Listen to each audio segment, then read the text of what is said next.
Good evening and welcome to the Boise Bus. It's just gone 1 minute past 7 on a Tuesday, so you all know what that means. It's the Tuesday Ticket, the show where we like to talk about all the gossip, the news, the hearsay that is surrounding Celtic Football Club. And of course, I don't do it alone. I've got my Tuesday ticketing chums. I'm trying to think of a word. Is that a T there? Couldn't think of one quick enough. Phil, Regan, and we've got Mike with us this week. How are we all doing, guys? We doing all right? Doing good, doing good. I'm looking forward to being over you guys again and being over with Mick again, so it's going to be good. I've never done a show with you, Mick. So this is a first. This is a debut on the Tuesday Ticket for you, and it's just a debut for us being on the screen together. I hope you're looking forward to joining us. Yeah, mate. I've not been on me before, so it'd be good. Looking forward to it. Just looking forward to it, as I said last night, and it's good being on with different people as well and getting that variety and different opinions and stuff. So I'm looking forward to it. Good. Mix it up, Phil. Hello. Long time no speak. Indeed. I speak to you more than my wife, man. Honestly. To be fair, the Xbox sessions on playing FIFA to stupid o'clock in the morning. Yes, we do shoot the shit quite a bit on that one. To be fair, but yeah, I'm doing good, mate. I'm doing good. I'm happy to be on again. No, Tuesday night, the whirlwind of transfer rumours continues. So happy to be here to discuss it. I know what we're going to do when the transfer window shuts. We're going to have to figure out some sort of new concept between then and January. I'm sure we'll figure that out. But before we do that, get all that good stuff out of the way. Give us a like, give us a share, slag the hair, buy the hair, do whatever you need to do. Become a Boise Bus member for a small cost of $1.99. All our content is absolutely free. This is just your way to support the bus, and we appreciate everybody that does it. What else? Make sure you hit that subscribe button so you know when the bus is coming. And of course, big shout out to buysports.com. Get on there and get your tasty basic treats. You get 12.5% off with the code BUS1888 at the checkout. I'm getting good at that, mate. I'm not going to lie. I think I'm getting all right at that now. Just rolls off the tongue. Indeed. It's not quite as good as you, Phil, but hey, we're getting there. I'll take second place. Cheers, mate. Somebody's got to. Right. And cheers to 420 somewhere for gifting a Boise Bus membership. Always appreciated. Amazing. As always, it's always appreciated. Right. Let's get talking about the Celtic and all the news, gossip, and the hearsay. They're touring America just now, boys. They've already got one game out the way against DC United. We can have a quick chat about that. And of course, they're playing Man City in the early hours of Wednesday morning. I don't know if any of you will be staying up to watch that. But let's quickly. Phil, did you manage to catch the game, or did you watch any of the highlights of the DC United game? So the highlights, yeah, I've watched that. I didn't stay up to watch it at all because friendlies for me are just friendlies. I'm not too bored. Plus, it'd be nice if there was a few new signings to watch. Then I might have made the effort on Saturday night. But as we're going to talk about, there isn't much in that sense to talk about. So, yeah, but I did see the goals, and it was fine. Matt O'Reilly getting a brace as well. Could it be his last goals for the club? Who knows? Mikey Johnston, I'm sure he'll be featured a few times tonight. Yes, getting a goal. I'd like to think that the wee celebration he did, that was a subliminal message to West Brom, basically for W for West Brom, like, come and get me, please. I'd like to think, because he started so well on loan to them, and I thought, right, finally we've got a buyer for Mikey Johnston, and then that just went cold as well. So hopefully, as I say, that was a come and get me plea to them. And yeah, James Forrest again, evergreen James Forrest, popping up with a goal too. Going to be a big man, a big player this season for us. But yeah, overall, I've not got too much to say other than I've seen the goals, and the pitch was an absolute shambles as well. It was up there with, or down there rather, with some of the shambles we play on in Scotland. But yeah, it's just a friendly, just a run essentially. Tonight should be interesting though. Erling Haaland, I believe, is one of the Man City superstars that will be featured, because most of their players were all at the Euros, so they're all still on the hollybobs. But yeah, I think it's Jack Grealish and Haaland are the two sort of most prominent ones. So I'm sure Erling Haaland against our backline should be a fun time, man.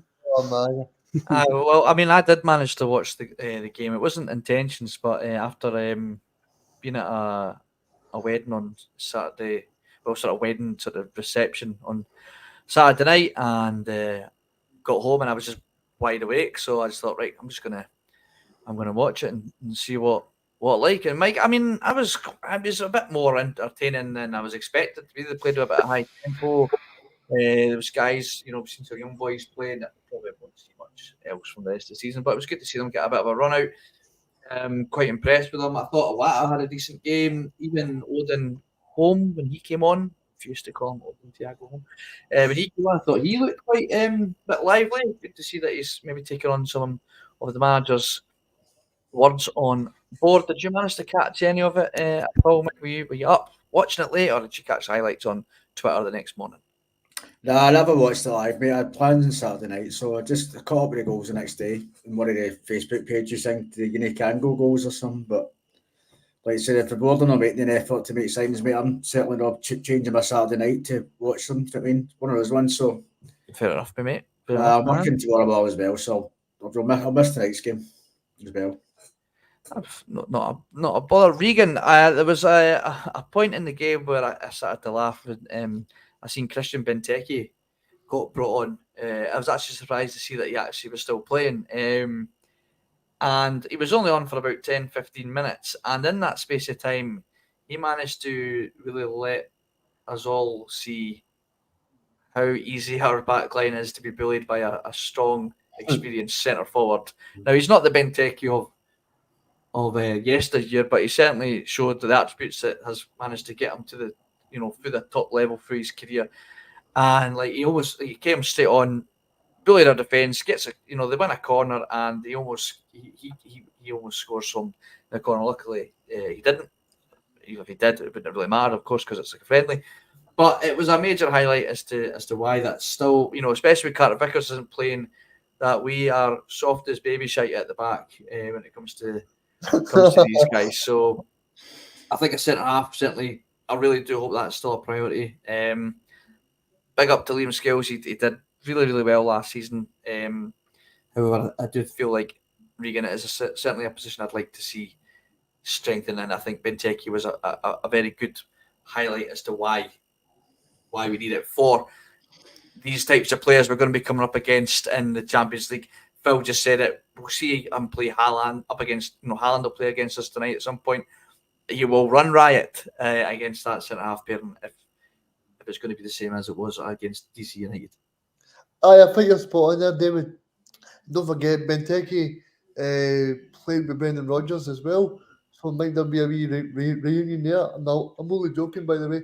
But no, I mean, in terms of Celtic's backline, I think I definitely need to look at a centre back and a left back as well, because like you guys spoke about last week as well, that Greg Taylor's great, but he also needs the competitor there as well, because you can nobody that for that place as well, and everybody gets better when they have people who are chasing them for the place in the team.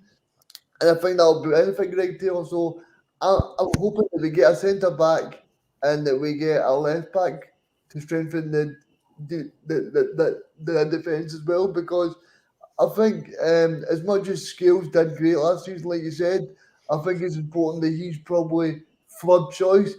And also, I know people are saying that that we need two centre backs, but I think it's really needed to remember that Stephen Welsh signed a 4-year contract last season as well. Also, and you've also got Navraki, who he just signed a 3-year contract last season as well. So I think Navraki is someone that Brendan Rodgers can work with as well. Because don't forget, Navraki and Stephen Welsh played against Rangers last season at one point when Stephen Welsh and Carter Vickers were injured at one point. So I think overall the back line is one that we need to strengthen, definitely. Absolutely, mate. I want to highlight one player that did feature against DC United. He also looked lively. He did what he showed some glimpses of what he provided us last season with his blistering shots on goal, and that is obviously our winger Lewis Palma. And he has been discussing his first season in Scotland and comments from the manager about seen him step up a level, maybe, and obviously where he can improve in his game. Palma, Phil, he said, our relationship is very good. I thank Brendan. He was the one who gave me the opportunity to be at the club. If he said that, then I will keep improving to help the team, which is the most important thing. The adaptation was very important for me. Since I arrived, I have learned how to adapt to the climate, the city, the people, and the team, which is a great one. My expectations are the same to keep growing as a person and a player. Last season, I had scored 10 goals and 10 assists. Now I hope to do more. Which I think Phil Rogers had made it quite clear that obviously he's expecting a lot more off the ball from Palma as well as on the ball. And I think we can all agree that was quite evident. He started off really, really well. Especially on the Champions League nights, he looked like he was really relishing these big European nights at Celtic Park, and obviously away games. Obviously got his goals against Atletico Madrid. Really thought he would kick on after that. I mean, I thought this boy's gonna just rack up the goal scoring charts. And like I said, he got 20 goals and assists overall, and looked a dangerous player. But quickly got a wee bit of the main character syndrome. He just liked a little bit, liked the name on the back of the shirt a little bit more than he liked the name on the front of the shirt, I felt. And he's clearly a confidence player. Things aren't going his way. He seems to kind of shrink rather than grow. And obviously, Rodgers has highlighted where he needs to improve in his game. And by the sounds of this interview, which of course will take everything with a pinch of salt, because he is going to say this, he has taken on board that he does need to improve in these key areas. What's your thoughts on Lewis Palma? Because there's talks, I was looking at other wingers, and obviously we've got the likes of Daizen Maeda and Yang, etc., still at the club. Where does Palma sit in this lineup right now? Is he a starter for you next season, or is he going to have to prove himself to get back in as a starting 11 member of the squad? I think there's still an element of him to prove himself a wee bit, because he did have quite a drop off. There are flashes in there, like say, of moments he had last season where you can see that there is something there. It's just trying to refine it.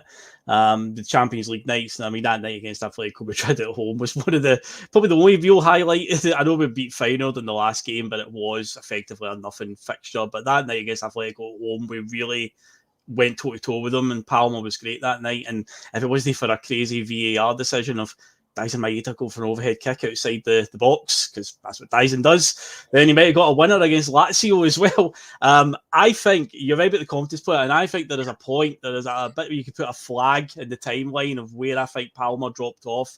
We played Ross County at the start of January, a terrible game. We beat them 1-0. Alistair Johnson scored after a minute, and that was it. Horribly deflated goal. But Lewis Palma missed a penalty that day, then got a reprieve from VAR to retake it because of encroachment, and he missed again. And I think after that, I can remember one assist in a cup game against St Mirren at Love Street, or whatever their park's called nowadays, where he set up Kyogo really well. But after that double penalty miss in January, he had a massive drop off. I wouldn't be surprised if all the stats you read out, all the numbers, I was saying like it was 10 goals, 10 assists. Probably the majority of them were in the first half of the season, because in the second half of the season, it was a stark drop off for him. He scored a great goal up at Ross County, didn't he? Remember he scored Remember he ran right to Harry Kewell as well, wasn't it? He ran over to him. Aye. I mean, that guy. I remember him. He's in the news this week as well. He lost his job, didn't he? He did. It started so well for him, but just like Palma, he eventually just sort of fizzled out, and then he's obviously lost his job. Mike, where are you at with the Palma situation? Is it a clean slate for you? Does he walk straight back into that lineup for you, or is it a case of, again, Daizen Maeda seems to have that left side locked down at the minute? Do you move Maeda over to the right to fit Palma back in, or what's your thoughts? Like I said, is it a clean slate for you, or do you not forget? I would give him a clean slate, as in maybe being in the squad for next season, but we need to improve on him. I just don't think he's good enough. It's as simple as that. I think he's too predictable. He comes inside all the time. I don't think he's got the legs to go outside either. So he's always going to be that predictable player, and he's too slow at releasing the ball as well. He hangs on it too long and stuff like that. And I think we need to improve, really. We've got the money to go and do a bit of business and improve the squad. So as a player in the squad, I would give him a second chance. Just maybe last season just took his time to settle and stuff, but we need to improve on that left side. I think really we need to improve on him. That's what I'm. That's it. As a squad player, I would give him maybe a second chance, but not the start lineup for me. So would you be looking to head to the transfer window? There's talks of this Ange Balwisha, I think that's how you pronounce his name. I've probably butchered it. Belgian guy that's played for Royal Antwerp. There's not been much said since the initial links in the media. Is that the more the kind of sort of player you're looking for? Because you're right in saying that he was surprisingly slow. Palma. I was quite surprised at the lack of pace that he had. There's a lot of comments here saying that I think he's more of a number 10 now. Mike, I don't know if you were how often you were before you joined the bus as a contributor, how often you were in the chat, but I remember a year and a half ago this conversation came around with a certain Hak Sabanovic that he's not a winger, he's a number 10, and I mean that didn't really come to anything. I'm seeing that conversation happening in the chat. Do you subscribe to that? Is that a case that maybe Rodgers needs to find another position for him, and maybe we can, we can't argue with the goals and the assists that he provided at the start of the season. Like I said, if he can keep his confidence up, like we can see what he can do. It's like you said, is that a player that maybe we need to figure out how we manage him to put him somewhere else? I don't think you change the whole system for one player.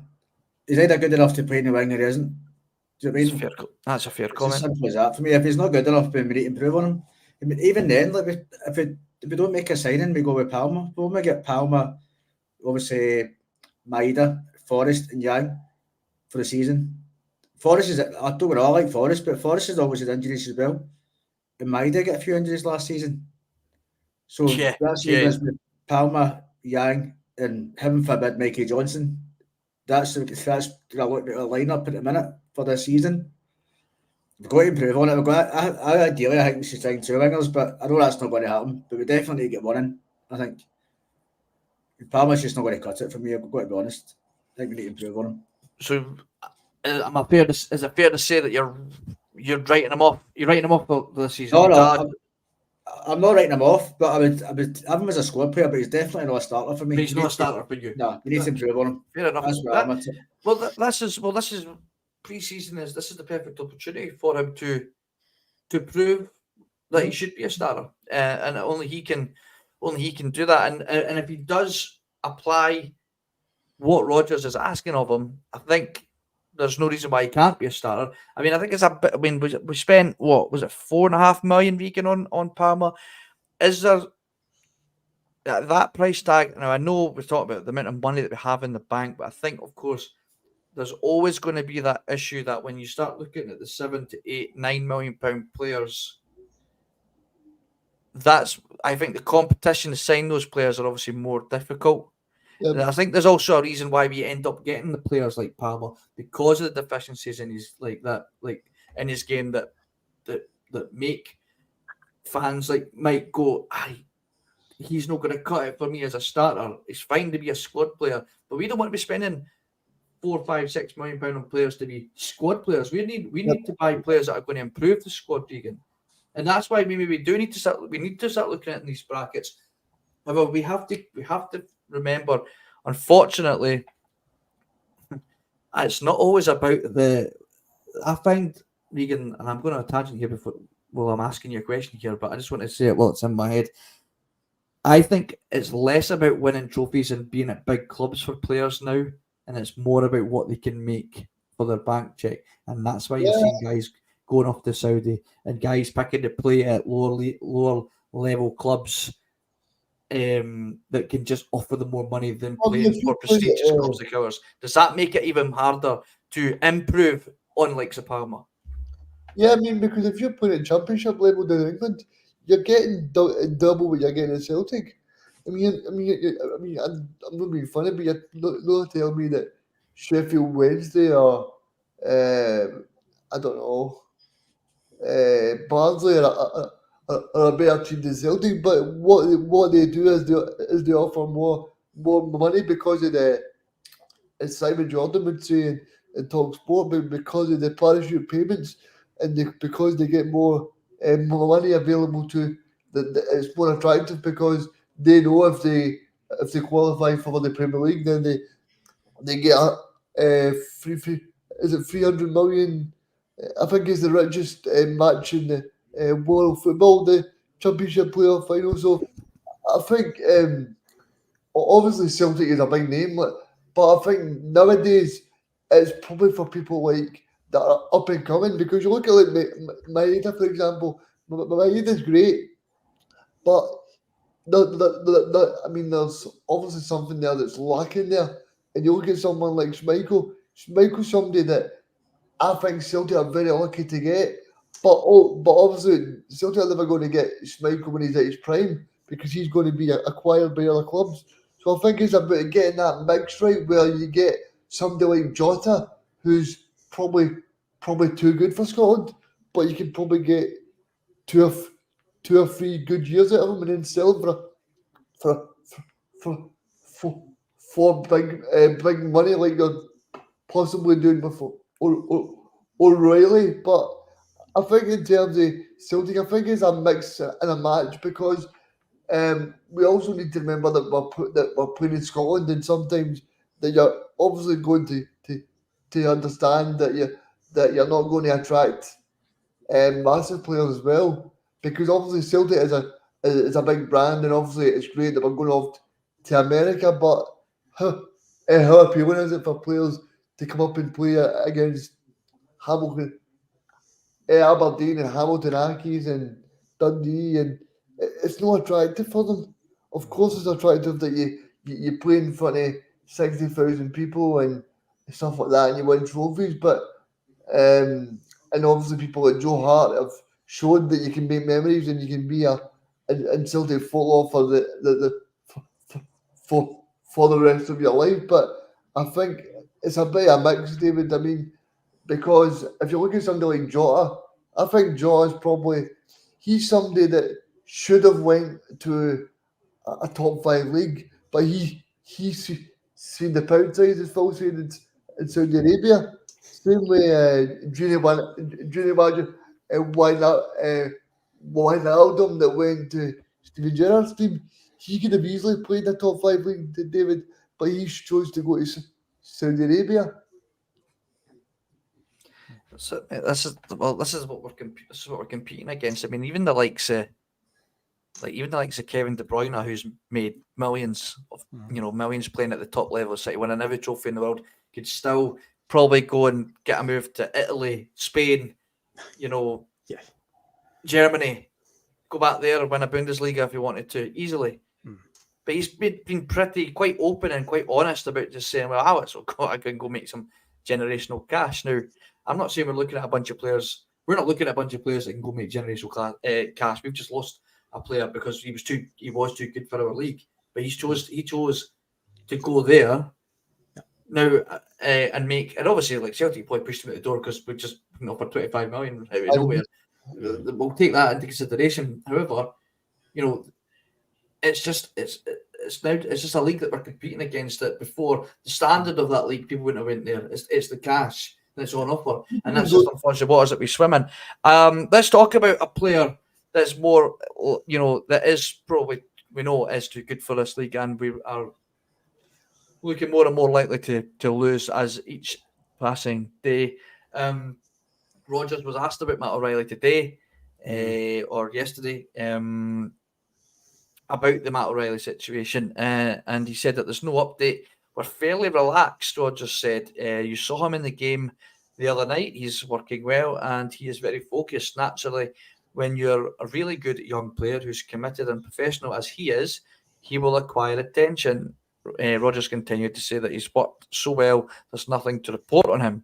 He also said that they are conceding to the fact that there's a good chance he's going to go. We've not backed another offer in the last 24 hours, because I think we all understand that people close to Celtic understand the model Celtic works to.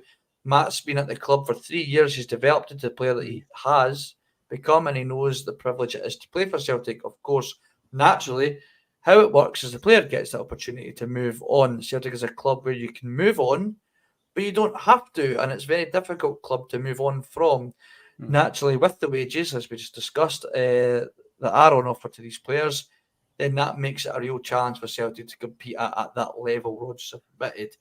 So, Phil, we're, like I said, we're not back another bid around 14 million or 18 million plus add-ons. I think it was from Atalanta again. Yeah. One of the comments that Rodgers has said here is Celtic is a club that you don't have to move on from. I think he's got a point there. If the right bid doesn't come in, I'll admit I'd rather we just kept him. If we've supposedly got a 25 million plus player in our ranks, I'd rather we kept him. However, I understand the club's position of going, well, we aren't in a position to give up 25 million. Yes, you fucking are. There's loads of cash. One more season will do. Thank you very much. Where are you with the Matt O'Reilly situation? Are you relaxed like Rodgers is? Have you conceded the fact that we will lose Matt O'Reilly this window? And say we don't, I imagine you'll be more than happy that he stays within our ranks. Oh, if we don't lose him, I'll be absolutely elated. And I don't think he's the type of player that he's going to cause a fuss. I think he would push come to shove. I think he'd be quite happy to stay another year. It wouldn't be the club block it. I don't think he would throw the toys out the pram and down tools. I think he would be professional about it. But I am conceding the fact I do think he will go. I think the club will get the value because they are quite openly, looking to move him on. I think Brendan's doing what the Norwich manager's doing right now. Imagine that. Just being very much, he's one of our players. We don't need to sell and all that. Now a lot of people were getting a panic about the way the Norwich manager was talking about Adam Eder. Again, this is what managers are going to do. I think you said last week, if you're selling a car, you're not going to come out there and say, I'm desperate to sell it, I'm just going to play it coy. So O'Reilly, I say it would be amazing if he did stay. It would be a fantastic bonus for us, but ultimately, I think he is going to go. And of course, the elephant in the room is, what do we do to replace him? That is the big worry that a lot of people are having. It's all well and good getting all that money in on top of all the money that's already stockpiled. But yeah, what do we do from there? Of course, it is Tuesday, David, so it wouldn't be a Tuesday ticket without a regular segment every week of let's talk about Bernardo, because people in the chat are saying that the latest is now he's having a medical. And again, as I've said a couple of times now, he's a good start, but he shouldn't be the end. There should be more than just Bernardo coming in. I do think Bernardo would develop into a good player in the midfield, playing plenty of games. But yeah, O'Reilly is a level above Bernardo, and we've got the money there to go out and get a real marquee player for our standards to fit into that position. But again, with the way the board and the way the club are acting right now, I just don't even know what they're going to do next. And that's what worries me the most. Losing him initially, just losing him doesn't worry me. It's what the board do next with it that worries me more. Mike Phil made a good point in saying that he doesn't think that Matt O'Reilly is the type of player to cause a bit of a fuss. I think that's there was a debate whether he had thrown his toys out the pram when the Atletico Madrid deal didn't go through. I think he just had a bit of a dip in form. I think we've got a real professional on our hands there, Mike, and that's why I'm a bit reluctant to be. I would just rather Celtic, again, like I say, I understand the appeal to selling a player if we can get a record fee for him. However, if that fee isn't being matched, I think I'd rather see Celtic use some of that spare cash in the bank to make him our highest, or at least in the highest end bracket of paid players, to keep him. Like I said, if we have this £25 million player to spearhead in the Champions League, because like Phil said, it is going to be very difficult to replace a player like Matt O'Reilly right away. I mean, there are other Matt O'Reillys going to be out there. I mean, we have to remember where we found this boy in League One, which I also think we need to keep in mind when we are being linked with players in said lower ranked leagues. Not to maybe sniff at some of the players that we might be getting linked at if they aren't worth the £7-8 million bracket players. But where are you with the Matt O'Reilly situation? Are you quite relaxed? Would you? Does he go with your blessing, or would you much rather just keep a hold on for at least one more year? Where are you with it? I would rather keep him for one more year, David, to be honest, but one of those ones, I don't grudge him either. He's been here for 2.5 years, and he probably is too good for the league, in fairness. And if he gets a good move, like you're not like Atletico Madrid if you're not highly thought of, you know what I mean? So Yeah. Personally, I would rather keep him because I don't really have faith in reusing the money and get an adequate replacement in. Don't get wrong, That's it, mate. Yeah, that's it. I like Bernardo, and I think he will push on and become an even better player, but he's not a replacement for Matt O'Reilly. So it's going to leave a big hole in the team when he does go. And getting an adequate replacement in, that's my concern if he goes. But I'd rather keep him, but I understand if he goes. And I'm not going to hold any grudges against him because you've got to realise he's got ambitions as well. He can't stay too long in Scotland, really. His thing's too good for the league. It deserves a bigger stage, I think, to be honest. But we'll see what happens. I'd rather keep him, but I think it's gone beyond that. I think he will go. There was talks, Regan, that now Liverpool are also interested in Matt O'Reilly. There's more and more clubs each week adding to the list of apparent suitors now. Arne Slot will be no stranger to Matt O'Reilly. He's come up against him in the Champions League last season, and he was the manager of Feyenoord. So I'm not surprised if that is true. Yep. The team that we're playing against tonight, I also wouldn't be too surprised if Pep's having a wee nosy if he's going to lose some midfield players, because it looks like Man City is going to have a fair change in squad over the next couple of windows. By the looks of it, he might be a player of interest for Pep as well. Maybe if that is the case, Brendan could say, right, well, did a couple of boys from your team that we'd like back. Did you notice that Brendan Rodgers said that Celtic and Man City have got a great friendship in terms of the clubs? Aye, but did you see why he said that? Because the American guy thinks that they've got some sort of big rivalry against Man City. I think just because they wear blue, they must. So sorry, David. I just kind of read that into that in terms of the City group. In terms of he was thinking me. Oh, I mean, there'll be a bit of that as well. There'll definitely be a bit of it as well. And Pep was quite complimentary of Celtic because so he loves watching Celtic with the biggest club in Glasgow. He said so. Pep knows. Pep Kens. Also, Regan, Matt O'Reilly missed out on the Danish national side for the Euros. That probably comes into his thinking a wee bit as well. That he might just be thinking, like, I know I'm capable of getting into that team, no bother. And perhaps, unfortunately, the league that I play in is becoming a bit of a hindrance in terms of if I'm wanting to be in that national side. Does that come into his thinking as well? If he is looking at these teams that are looking at him? I mean, not to mention the fact if we're talking Atletico Madrid, Atalanta, Liverpool, maybe Man City, who knows? That right away is going to turn anyone's head. But he's a boy with ambition and he knows that he's a talented player. He will be wanting to get into that national side. He's missed out on a good tournament there. The World Cup's up next. He'll be wanting to be part of that squad, and maybe he's thinking that I need to move on to get to that next level, international level.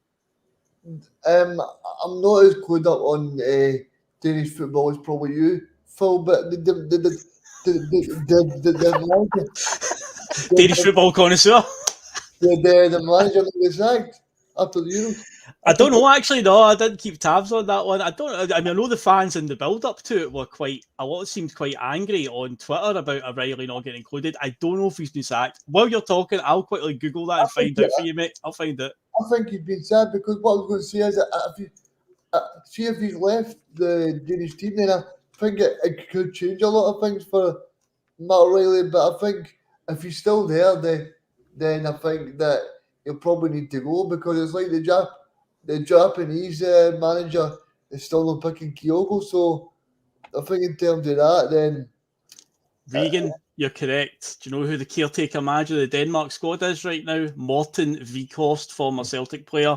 Yeah, Spot but on. don't So worry, you are the expert on Danish football, mate. You're the Danish football connoisseur. You Yeah. know your stuff, not me. man. Morten Vikhorst is a caretaker right now, so he has been sacked. He's Yes. going to be in. He's going to be in. If an ex-Celtic player is the manager, and if Kasper Schmeichel is playing for us now, he's going to put a good word in. Don't worry, he'll be here next season. I'm saying it. No. Yeah, the year first exclusive. He'll be the captain. He'll be the captain of the Danish side within 6 months. Obviously, Phil had mentioned that Bernardo is a start, and the longest midfield saga we've ever seen ever in the history of Celtic, or certainly feels like it. If he is coming through, he is joining, great, but it's not enough. Well, apparently Celtic are interested in another United States of America national player, and that is Tanner Tessmann. There's an American name for you. That is Tanner. Yeah, Big Tanner. Big Tanner's going to come play soccer ball with the Glasgow Celtics or Celtics. I don't know if anyone did watch the friendly against the DC. Yep. I had the headphones on listening, so I could hear this American woman just constantly talking in the background. She kept calling us the Glasgow Celtics. I'm like, look, shut her up, man. I don't know if it was. I saw a YouTube video, like a news broadcast in the Carolina area preparing for the game, and the news anchor also called them Celtic. And I'm like, but in America, you got the NBA team, the Boston Celtics, so you would think, given it's spelt the same way, that they would pronounce it the same way. But no, it did not compute with them. Yeah, anyway, right. So it was reported that Celtic are interested in a deal to sign central midfielder Tanner Tessmann from Venezia. Italian connoisseur, Phil. The outlet claimed that the US international has emerged as a target for the Scottish Giants, who have been alerted to the chance of bringing him in after a move to the Italian Giants Inter Milan fell through. Okay. Why is that fell through? It's added that midfield Dynamo, who is valued at around £6 million, is also wanted by Premier League side Brentford and a number of other teams, which means that Celtic could need to move quickly if they want to get a deal over the line. So we can just swiftly move on, because you know that's not going to happen, because we like to do things in slow motion, Phil. Of course. Don't know anything about the guy. He's a US international, plays for the national team, I believe, at the Copa America. That didn't go too well. But maybe big Cameron Carter-Vickers will put in a word in and say, you should come and play for Celtic. If your big deal down at Milan's fell through for whatever reason that is, come play with my team. Do you know anything much about the boy playing in Serie B? Well, they did get promoted. I know that Venezia did get promoted, so they are now a Serie A team. So they did go up this season. I did see the tweet last week saying, I'd like to some Serie B striker or whatever midfielder. So I went and had a wee nosy, and I saw it was Venezia, because you'll know Venezia. They're the ones that are the really fashionable shirts, the black, gold, and green ones that have been doing the rounds for the last few years. They pretty much turned into a fashion brand as well. But yeah, they have been promoted to Serie A, so they are going up. But obviously they've had a good season. I'd imagine he was probably part of it. But again, I keep using the merry-go-round analogy that is the carousel. This is this time of the season. It spins around, a different name comes off, and then the name gets back on, and it spins around again. So next week, I'm sure it'll be somebody else. But again, if that's the type of price tag you're talking there, then I'm encouraged by that. That is the type of level and type of price of player I think we should be shopping in. Regardless, I know you say Brentford are looking at him, and we may as well chuck it in. And it's sad that is a reality, because of where the English Premier League is these days with money. But I'd like to think that we'd be linked more with players who are playing in some of the top countries in Europe, rather than taking a punt on a random player from like South Korea or one of the sort of lower ranked countries. Remember when we bought the American guy the last time Brendan Rodgers was in charge? We bought the two guys from America. Yeah, they never played a single game. There's one for the chat if you can remember their names. Is it Andrew Gutman? Andrew Gutman and Yep. Andrew Gutman and I mean the other one. Chad The one Hogan. Chad Hogan. The other one was Manny Perez. That was the other one. Oh, close. he- There you go. That's Yeah, close. never played a single minute for us. He played college soccer in the USA, and they didn't play a single minute when they signed. But we also did sign Timo Weir. He was an American international. aye. He did Indeed. not too bad. He was He's all right. doing Playing for Juventus these days. Did not bad. He's doing all right. Is he playing at left? He plays like left back or something. I think they now, left. converted him on Italy. They do that all the time. Converted midfielders into right back. In fact, Italian football connoisseur, mixing Italian football connoisseur, can tell you. You know. Plays right wing back. Juventus all the time. It's been quite good for him. He's not a guaranteed starter, but he's been a good squad player from over the season. Again, Allegri does that with players. The Juventus manager moves wingers and plays him as wing back. He's far too defensive, but Way has been good for Juventus. So hopefully this guy's got a good pedigree as well. What age is he? Let's have a look. What I don't have that information right in front of me right this second. Phil, if you want to look that up. But what I do I'll have, look. Wait, I'll do that. What I do have here is his appearances and his a wee bit of his stats. So he's more of a defensive midfielder player. So says here Tessmann averaged 6.7 ball recoveries per game across 37 appearances in Serie B last term. For comparison, McGregor managed 6.6 per match in the Premiership, which suggests that both players can consistently recover the ball back for their side. Appearances. Tanner Tessmann 37 goals. He had 6 goals last season. Big chances created 6. Key passes per game 1.3. Tackles and interceptions per game 2.0. Dual success rate 53%. very similar stats to Carl McGregor's. I got this He's online. 22 years old as well. I looked up So his young 20. young boy. Not an American, he'll look about 32 because their genetics are mental. These guys like. But he looks like a bit of a specimen, big lad, and looks like he's quite a physical player and likes to win the ball back for his side. So I mean, that would be, I would be open to that. I mean, Mike, you'll know more than me, mate, if you're into your Italian football. What's the level? What's the gap in level between Serie A and Serie B? Is there a big jump? If you're winning the Serie B, is it a huge jump? Is it like Championship to Premiership level, or what's it like? There is a big jump, to be honest, David. 9 times out of 10, the teams that come up from Serie B tend to go straight back down again. So, Right. but it's still encouraging. It's still a good league. It's still a good league. It's still competitive. It's stuff in Venezia have been a good team the last couple of years. They're unlucky that I got a couple of times. So they've got a good way of playing and stuff like that. So if he's coming for a team like that, then I'd be encouraged. But say if we get him for 6-7 million and he's 22, then that's the level I think we should be aiming at, is getting young players like that. And show a bit of ambition and get out and sign young players. They might get potential that could come on and develop even further. So I'd be encouraged with that. Linked at Milan as well. If he's getting linked with it, said here, wanted them on loan out for the season, but he didn't want that, so the deal collapsed. I mean, he obviously wants to be playing regular football for a permanent team. So I mean, that's encouraging. Like you said, Mike, it's a good age. You know, we're talking about strengthening that area. If you're getting Bernardo in, a bit more of a playmaker, and then you're getting this boy in who, like, I mean, it didn't go well for them this Copa America, but they've shown over the years that they are developing good football players.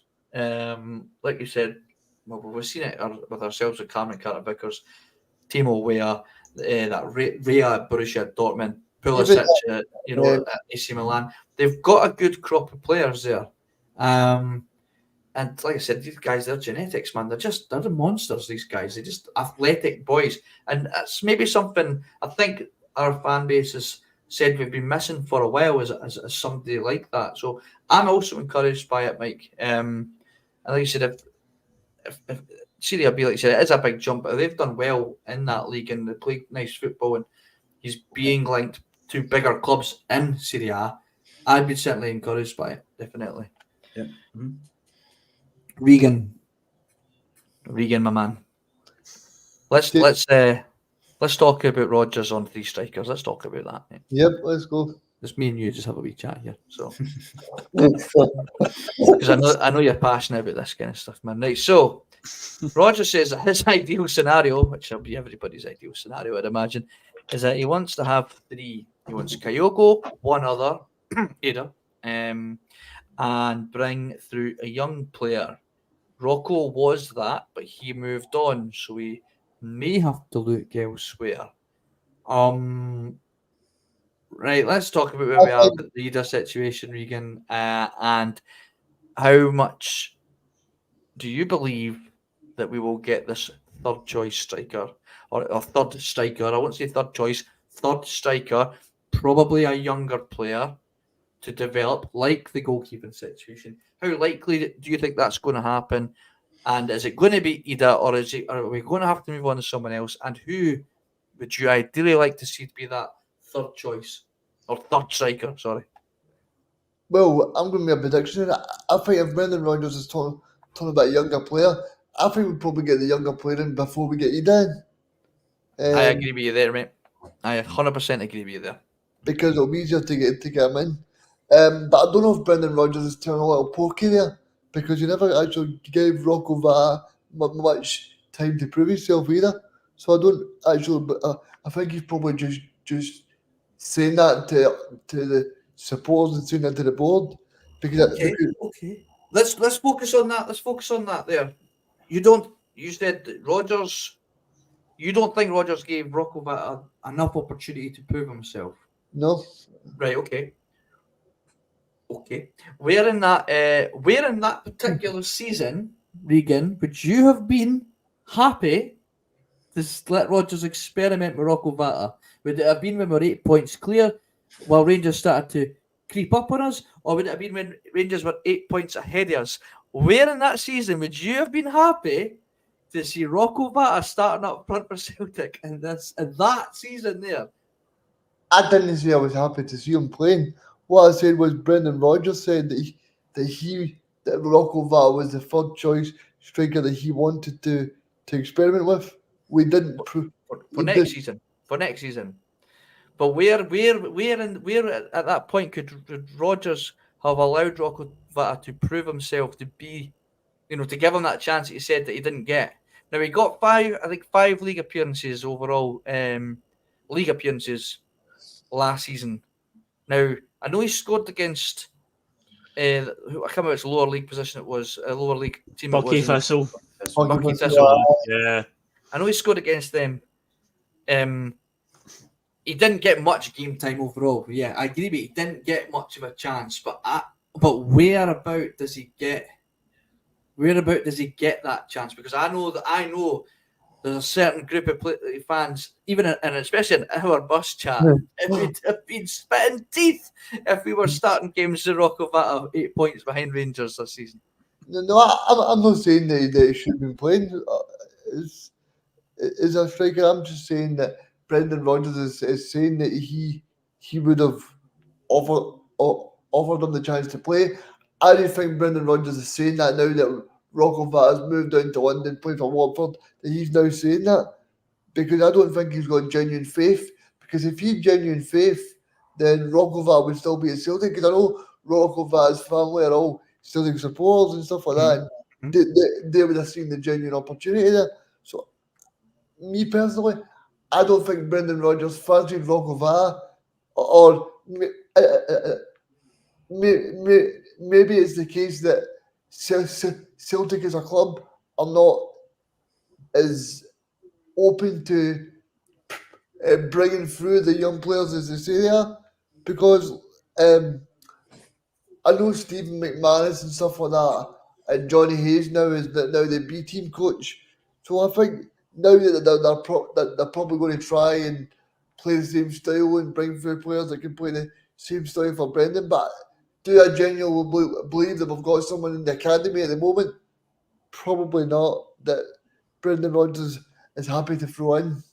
Possibly the one in the last 2 or 3 years was Ben Doak, that probably should have got more game time, because he was the one that Ange Postecoglou, he played him against Rangers. But I think that was Celtic board PR stunt to bring him on to go, right, if we bring him on, he might just stay here, you know, because not that I'm involved in football, but I know that probably Celtic have been aware that big clubs are talking to them and big clubs are interested, so they've probably thought, well, if we get him on to the biggest match against Rangers, this might tempt him to stay.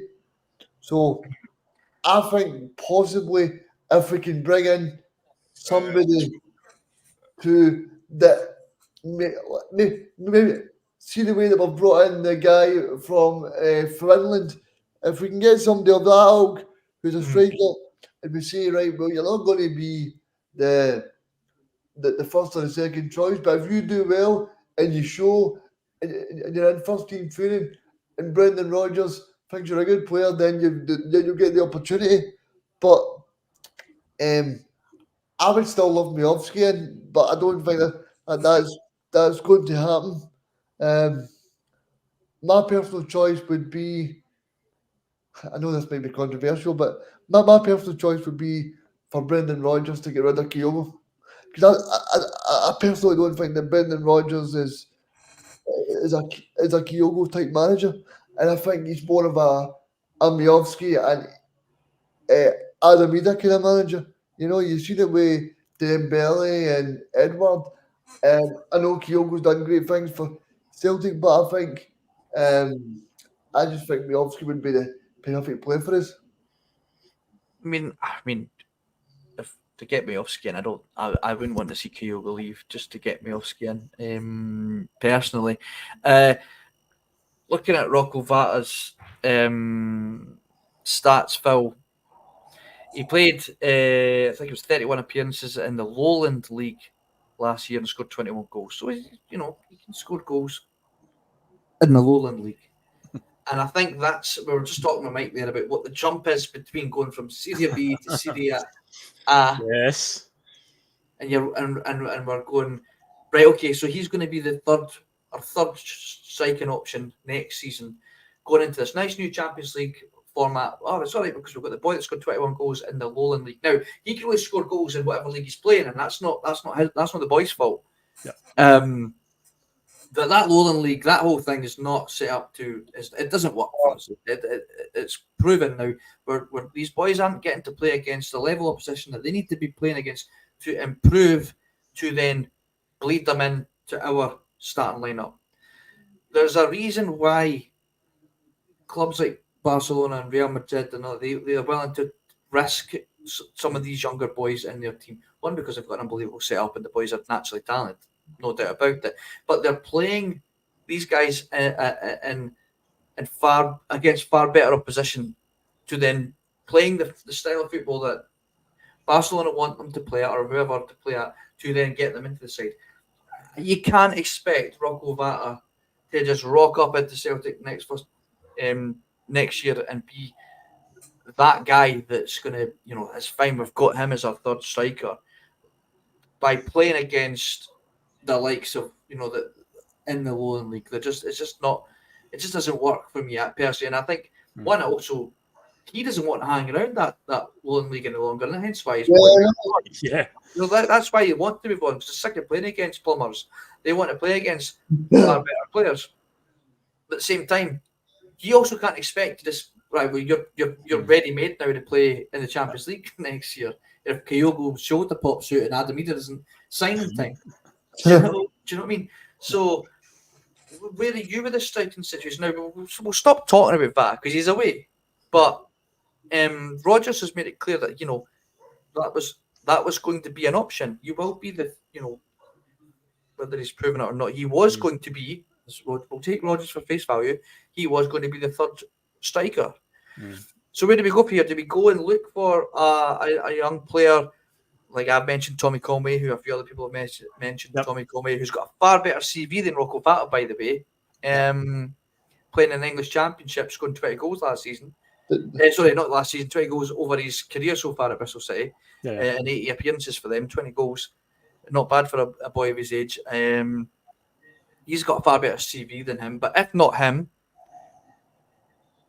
who? Are you on the same boat as Regan as we need to go and get the likes of Miovski, and whether that unsettles Kyogo to the point that he has to move on, you'll be fine with that? Or is it a case of they've got to fight for that position? Where are you with the whole thing? I would welcome Miovski to Celtic with open arms because I do rate him, but I think Aberdeen are quite rightly, standing for him. I think they told Bologna 7 or 8 million for him, and I don't see Celtic paying that for effectively a guy who is going to be rotated around, have to fight for his place.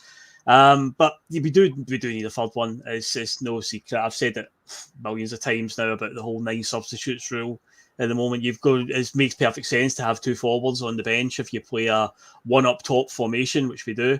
Remember years ago in the good old days back in the 90s and stuff, like when 4-4-2 was more common. I can remember Alex Ferguson talking about if you play 2 up front, you should always have 4 top strikers in your team so you can rotate them in and out.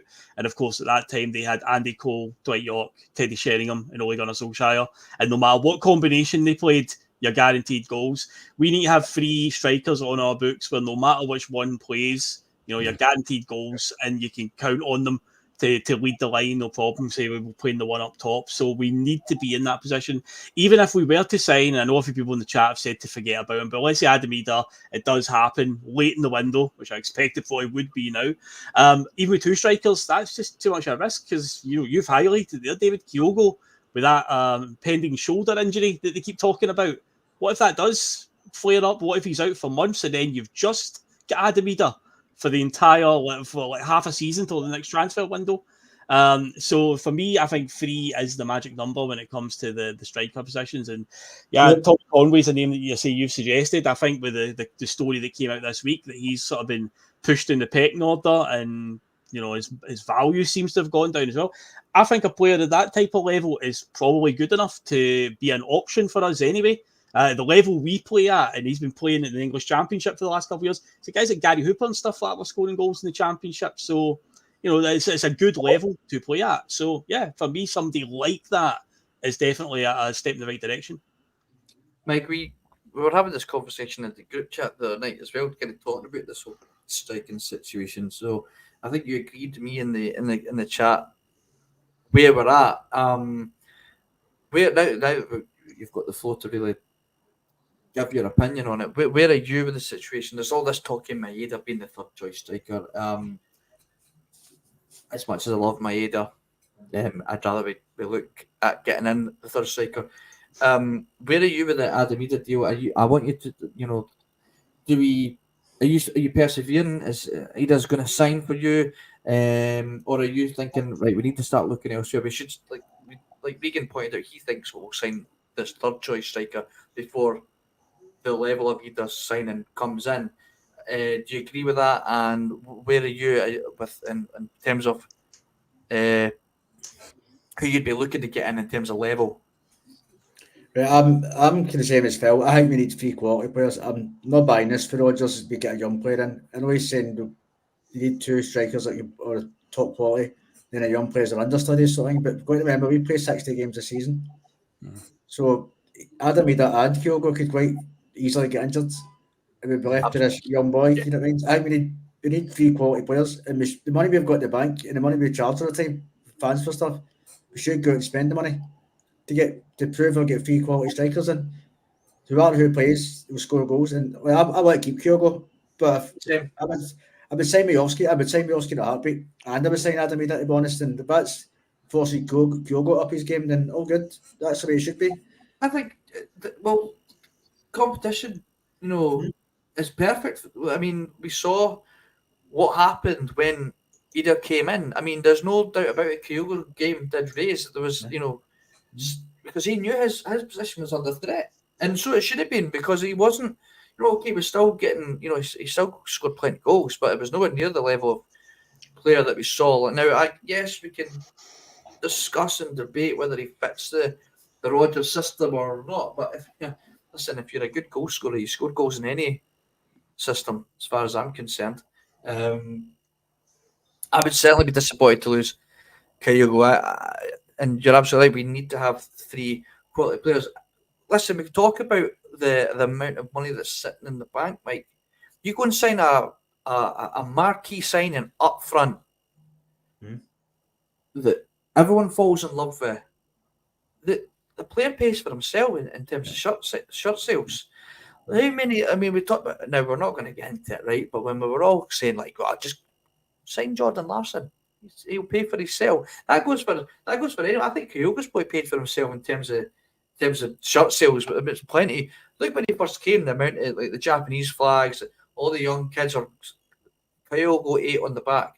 He pays himself. You go and get Miovski 11 or whatever, because if either comes, he'll take 9. Those two boys, they shirt sell, and I think there's no reason why we can't go and sign Miovski and Ida and have Kyogo, and they find a way to make all three get in that team. And if it's a case of, well, getting out the Rodgers pulling out the 3 envelopes and say, one of you strikers is going to let me down. Don't be one of them. You know, I see that David asked in the video. like, Be an do envelope. your thing, Rodgers. Make them work, because competition is what is needed to breed a successful, strong football team. Mike, there's no. I keep calling you Mike. It's Mick. I've been calling you Mike. Fine whatever, mate. Don't worry about it. Fine whatever. It's like I just clicked. I've been calling you Mike. That's a shambles, man. Right, we're going to right. We're starting the whole show again. Welcome to the Boise Bus, Mick. Miovski. I say we get him in, mate. I say we push the boat out. But would Aberdeen sell to us, Mick? That's the real question here. I don't think they do. For preparing the money they're looking for, they will sell him. It's whether we want to pay the money though. That's the crux of it, basically. It's how much do we want to go and improve. Right, so that's a great point, right? It's like, oh no, he's not worth 7 million. He's not worth 7 million. Right, well, he scored an absolute barrel load of goals, and he's an international football player. If he played for Celtic already, we'd be wanting 25 million for him playing in the same league. Yeah. So is it because he plays for Aberdeen that he's not worth 7 million? Or is it because he plays in this league that he's not worth 7 million? Because I don't know where it's at, because if Bologna want to sign him, they're not going to have any. Well, now they've went and signed someone else. I don't know if they're no longer in the race, but Mick, if Bologna are interested, say they are still interested, they're not going to turn and say, "Well, we're not paying 7 million for him," because they act like a big club that are playing in European football next season and sign boys that they think will improve their squad. Does he improve our squad? That's the first question. Yeah. All right. Right. So is he worth the 7 million? For me, 100%, mate. Yeah, I'd pay it. Honestly, I would. I think if he scored like 24, 25 goals last season for a poor Aberdeen team, everybody tried to tell me even score goals for us. And goals against Rangers as well, because that's a barometer that a lot of fans judge it by, about obviously the games against them. Scored against them on plenty of occasions. Yeah, he scored in Europe as well, a few. In Europa Conference League, I think, what's that? He scored against Frankfurt. He scored against Frankfurt, definitely, anyway. I'd sign him with a heartbeat. Just pay the money. Whether what's your ambition or we don't, whether I want to improve or we don't. It's as simple as that for me. And don't forget that Bologna, they've just sold a guy for 60-odd million to Man U, and they've also got Lewis Ferguson and Aaron Hickey as well. So they've got a track record of signing good players. Yeah. That just seems to me that we're going to miss the boat again. Yep. Definitely. I mean, Aberdeen lad are on their feet signing him, because if I remember rightly, I read an article, and I might have spoke about it on this show before, that the club that they signed him from were relegated, and the rules in that league were that they had to sell their top assets. And obviously, I don't know how Aberdeen managed to find them, but they actually, obviously, at the time it was perfect, and they got him in, and they got him at a cut price deal. I mean, I think 9 times out of 10, Aberdeen aren't signing Miovski if that team doesn't get relegated, because they probably wouldn't be willing to sell him at a cut price that they got him from. So, I mean, like I said, he's an international player. He scores goals for his international side. He's scored against us. He's scored against Rangers. He is I'm surprised he's even still at Aberdeen if we haven't put in an offer yet, Regan. But we've just gone over an hour. We've still got 113 watching. We do appreciate. Make sure you give us a wee like. I'm absolutely raging at myself for calling you Mike this entire show, mate. I've been called worse, mate. Don't worry about it. I can go with Mike. David, I just wanted to finally bring up a talking point that I spoke about on Twitter today with Let's do it, mate. John McGinn Saga 2, I'm calling it. And it's a guy from Motherwell, 17 years of age, and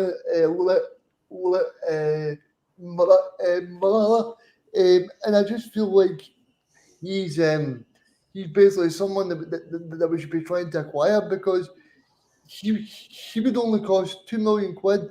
And see, even for me, he looks so much better than David Turnbull looked. And also the fact that he's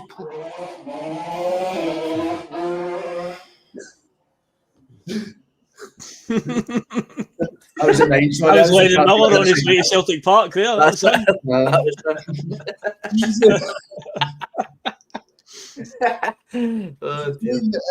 Scotland under 21 level at the age of 17.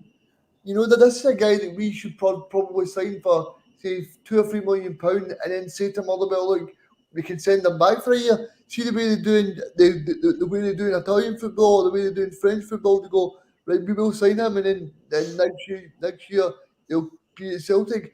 I think that that's the kind of forward planning we should be doing, especially with all the money we've got in the bank as well. Yeah, I mean, what is he, 17 years old? 17. 20 appearances, 2 goals last season. I mean, the fact that he's even at the team at 17 is great. I mean, we're talking about Rocco Vata, can he get a game for Celtic? And he scored against Celtic as well. Scored against Celtic when Matt O'Reilly scored in the last minute. Mm-hmm. I mean, is he a priority signing? No, I would say he's not. But like you said, Regan, if we're talking about planning for the future, there's no harm in Celtic getting this boy in and then shipping him back out on loan to Motherwell. I don't know how we would feel about signing a 17-year-old from Motherwell and putting him in that midfield to replace Matt O'Reilly. But listen, we can't have it both ways. You can't say like, it's great that we're planning for the future, signing a goalkeeper that, you know, up until only last week none of us had really heard of, and then not being that pleased about us trying to go and sign a Lennon Miller at Motherwell. So yeah, I mean, Bill, where are you with the Lennon Miller? He's like I said, he's no stranger to the. No. To us, we've seen him play against us, and he said he scored against us. Quick thoughts on Lennon Miller? Would you go for it? Quick thoughts. He's a person of interest, but not a person of priority. I agree with Regan. If we were to sign him, I would loan him back to Motherwell for a year, because, as you just said there, David, if he was to be put in the Celtic first team right now, I don't think many fans would be ecstatic about that. A 17-year-old for Motherwell, I think he still needs a wee bit more development, but he's on the right trajectory. So I definitely think if Celtic were to get in there, you sign him up and you send him back on loan to Motherwell for a year, so he's still playing at this level. When he does come back to us, he'll be, I think he'll be a good player. But yeah, I say personal interest, but not priority right now. Mick? I would sign him as well. Actually, we're signing off a project players like Korea and places like that. So why not sign? We need young Scottish players for the homegrown quota as well in Europe. I would definitely send him back for a season and let him develop further, get games under his belt. But that's the kind of player we should be going for. Young Scottish players, and don't lose out on another one, because I think he has got talent and he looks as though he can push on a lot even further. So I'd definitely try and sign him and just loan him back 100%. Motherwell got him in the shop window already with that tweet today, Regan. Do you think they know already, like, we might have a player on our hands here that we know we'd rather just, let's get him sold now before his agent tells him don't sign a new contract and leave for free and go down to Aston Villa next year? Like, do you think that's maybe what Motherwell are doing? Let's just see who we can get to take him now and tell them we want him back on loan. Are they been clever there by putting out that? Oh, you can't even believe he's 17, eh? Like, putting that to you, just so random this morning. David, I think they are, because they know that they strike while they might as well strike when the player is hot and they know that he's probably going to get peak value and he's doing very well. So I think in terms of him, I think they're probably just doing that to try and get a bidding war, to try and get as many people to bid as possible. And I think Celtic should take advantage of that because I don't want another John McGinn saga when I see him in 2 years' time and go, there's clubs from the Championship down in England and there's an Italian club coming from, do you know what I mean? I want to see Celtic be the club that they were 12 years ago when they bring in Scott Brown and Gary Caldwell and Paul Hartley, Barry Robson. I'm not advocating that we should bring loads and loads of players from this level, but I'm saying we need to do what we did. No, I know exactly what you're saying. Oh, he mate. definitely looks a talent, the boy. He definitely does. He's Definitely. got something to him. Right, well, we'll call it a day there because it's been an hour and 11 minutes. It's 117. Maybe we should just go all night. I don't know. But we better not do that. So, right. I don't know what's on the agenda presenting tomorrow. Obviously, TNF will be back on Thursday. I heard there was a Friday Bustalgia show coming on Friday. Phil. Something I'm trying to put together. So yeah, keep your eyes peeled for that. If you hit the subscribe button, you'll know. So always do that. You go and do Yes, that. indeed. And the subscribe button. Like and a share and all that jazz. So yep, thanks everybody for joining us again on the Tuesday. It's always class to just shoot the shit and talk gossip and all the news and stuff. I mean, yeah, a lot of it could be fantasy, like some people have pointed out tonight that it's a waste of time talking about things that aren't going to happen, but then we'd have fuck all else to talk about by the looks of it. So that's why we're doing it. Yep, Phil, Regan, Mick, I appreciate everybody joining me tonight. I'm going to start coming up with new names for everybody else just so we can just start confusing things even more. So we'll do that for next week if we don't have any new signings by then. So, right, take care, guys, and thanks for watching. Right. I hope you have a nice evening. Yep. See you guys. See you later.